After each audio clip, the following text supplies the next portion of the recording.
ભણેલો ભટ્ટ. એક હતા ભટ્ટજી. કાશીએથી નવા સવા ભણી ગણીને આવેલા.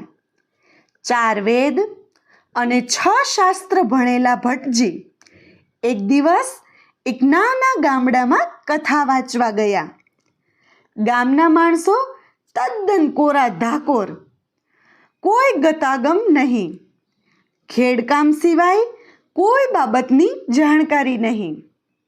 છતાં પણ પોતે બહુ જાણે છે એવું બતાવવું બધાને બહુ ગમે. ભટ્ટજી આવ્યા એટલે બધા લોકો કહે, ભટ્ટજી કથા તો ભલે વાંચે, પણ આપણે પારખા તો લેવા જોઈએ ને કે ભટ્ટજી કેવું જાણે છે. સૌએ ભેગા થઈને ભટ્ટજીને પૂછ્યું, ભટ્ટજી અમારા સવાલનો જવાબ આપો તો કથા વાંચો, ને ન આપો તો પુસ્તક અને પોથીના પાના મૂકીને અહીંથી ચાલ્યા જાઓ. ભટ્ટ કહે, પૂછો ત્યારે. એક માણસે પૂછ્યું, ભટ્ટજી તુંબા તુંબા એટલે શું? ભટ્ટજી તો ભારે વિચારમાં પડી ગયા. પોથી પાના જોઈ વળ્યા, પણ ક્યાંય તુંબા તુંબા જડે નહીં. ભટ્ટજી તો ભારે મૂંઝાયા ને માથું ખંજવાળવા માંડ્યા. ગામડિયો કહે, ભટ્ટજી એ તમારાથી અમારા સવાલનો ઉત્તર નહીં અપાય. તમારા જેવા તો ઘણાએ આવીને ગયા, પણ કોઈએ ઉત્તર આપ્યો નથી. લ્યો હવે પુસ્તક પાના અને પોથીઓ અમને સોંપી દો. ભટ્ટજીનું મોં તો લોટની કોથળી જેવું થઈ ગયું. પોતાની પોથી મૂકી બિચારા વિલા મોઢે ઘેર પાછા આવ્યા. એને એક ભાઈ હતો, જાજુ ભણેલો ગણેલો નહીં, પણ કોઠા વિદ્યાવાળો ખરો. એને બધી વાતની ખબર પડી એટલે કહે, ભાઈ એવા અજળ ગામમાં તમારું કામ નહીં, ત્યાં તો અમારા જેવા જોઈએ, એનું માથું ભાંગે એવા. આ બીજો ભાઈ તો ચાલ્યો એ જ ગામમાં જઈને મલ્લની જેમ કછોટો માર્યો ને માથે ટકો મુંડો કરાવ્યો. મુંડા ઉપર ચંદનનું ગોળ ચકરડું કર્યું અને વચમાં એક ટપકું કર્યું.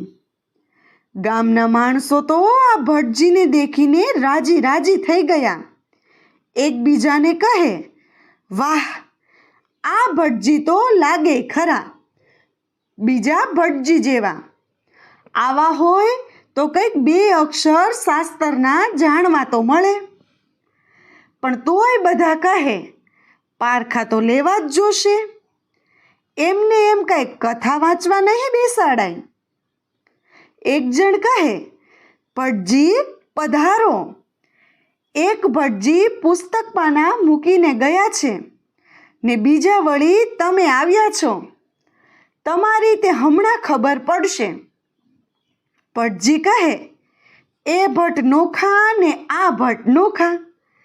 અમે તો કહેવાઈએ ભાગળ. આ માથે કેવું ટીલું કર્યું છે અને આ કેવો કછોટો માર્યો છે તે તો જુઓ. ગામનો પટેલ કહે, ત્યારે જવાબ આપવો જોઈએ. તુંબા તુંબા એટલે શું? આ ભટ્ટજીને તો બરાબર ખબર હતી કે ગામના લોકોને ખેડકામ સિવાય કોઈ વાતની ગત્તાગમ નથી. ભટ્ટ કહે, ભાઈ ભૂલ્યા, તમને તો પૂરો સવાલ ક્યાં પૂછતા આવડે છે?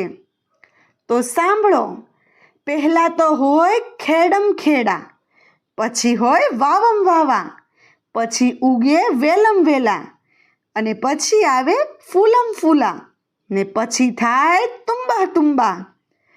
બધા કહે, એલા આ ભટ્ટજી સાચા, કેટલું જ્ઞાન છે, જોયું બરાબર કળી ગયા.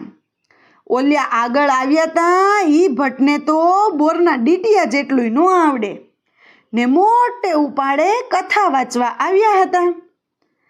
ભટ્ટજીને આખા ગામે વખાણ્યા. બધા કહે, ભટ્ટ ભારે ભટ્ટ ભારે, ભટ્ટ ભારે ભટ્ટ તો છે કઈ જાણકાર, બધી વાતની એને સમજ પડે. ભટ્ટને તો આખાય ગામે જમાડ્યા, પોથી પુસ્તક પાછા આપ્યા ને સારી એવી શીખ આપીને વિદાય કર્યા. મિત્રો, તમને અમારો વિડીયો કેવો લાગ્યો? કમેન્ટ કરીને જરૂર જણાવજો. અને જો તમને અમારો વિડીયો ગમ્યો હોય તો અમારા વિડીયોને લાઈક અને વધુમાં વધુ શેર કરવાનું ભૂલતા નહીં. વિડીયો જોવા માટે ધન્યવાદ.